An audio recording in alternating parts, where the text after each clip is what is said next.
In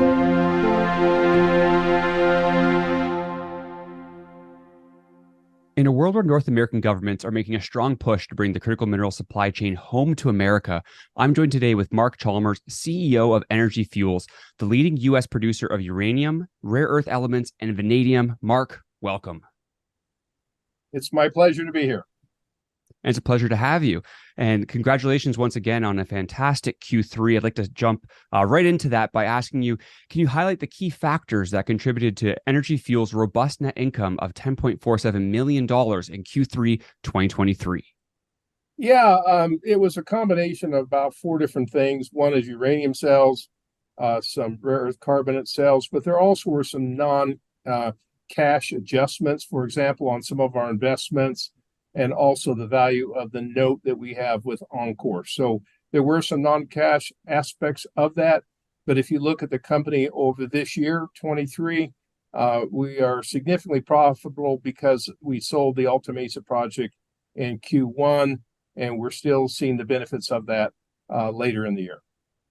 Yeah, fantastic.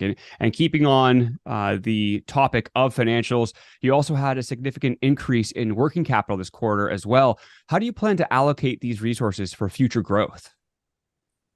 Well, I've been in the smaller end of the mining sector for a number of years, and the number one thing is I keep a strong balance sheet. So right now, we are fully funded for all of our uranium and rare earth activities here in the United States.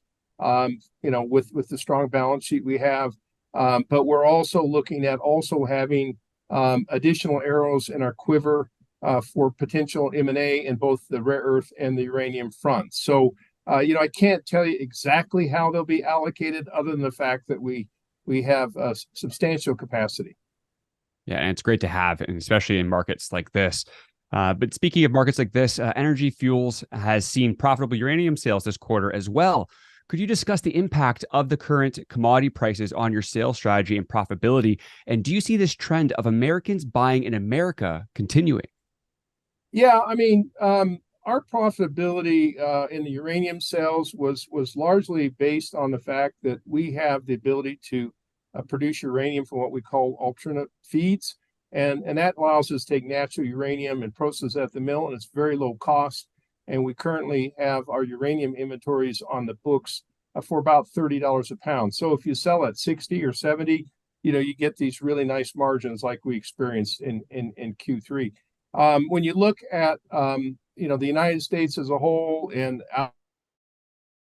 they're certainly paying more attention to things that are produced in either the United States with allied countries.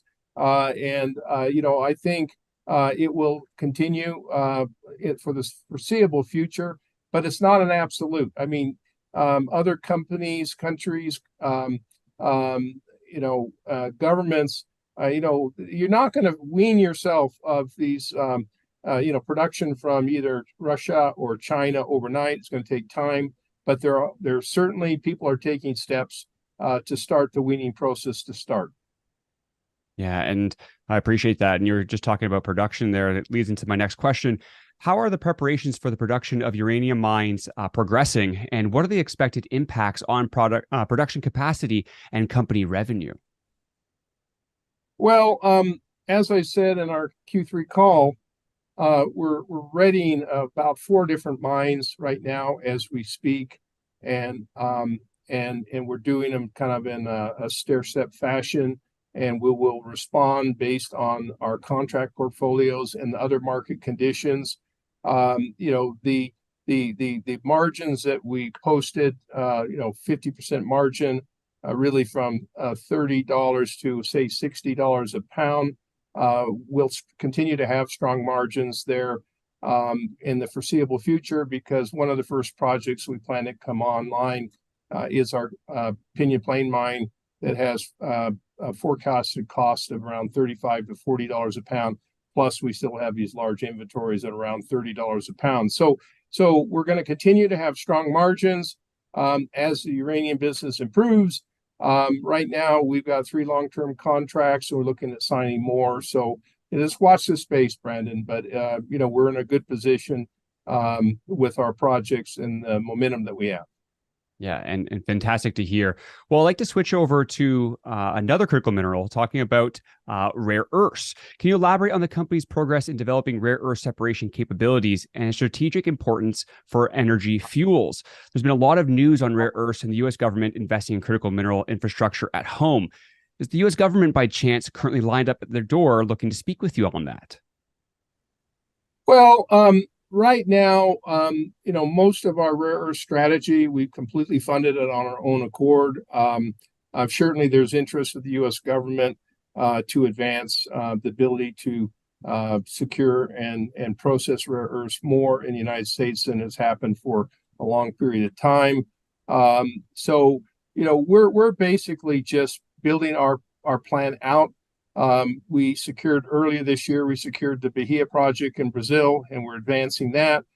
We still receive feed from Chalmers in Florida and Georgia, and we're building out what we call our phase one separation capabilities for separating into oxides, at least the lights into oxides at White Mesa will be ready in Q1 of 24. So we're making rapid progress, but we're still looking at more molecules in terms of monazite supply feeds for the White Mesa mill. So in addition to what we're doing with Chalmers and Bahia, we're looking at other sources globally, including in the United States, to really build up a world material rare earth business in due course. Yeah, appreciate that. In terms of speaking with the governments, are they actively looking to speak with companies like yourself on figuring out what is the future, where is the supply going to be coming from, and hopefully domestically? Yeah, I mean, we talk to the government and we look at things that may make sense for us. But one of the issues that we're having is we're moving very quickly right now, and our plans are to build out the story and show that we actually have the capabilities of integrating a number of the steps right now on our own devices. And then we'll start looking at more potential government support or off-takers from some of the tier one groups that are looking for our products. So I mean, right now we're trying to drive our bus as much as possible and move at the speed that we can move at, not what others want us to move at. Fantastic. And once again, great to hear.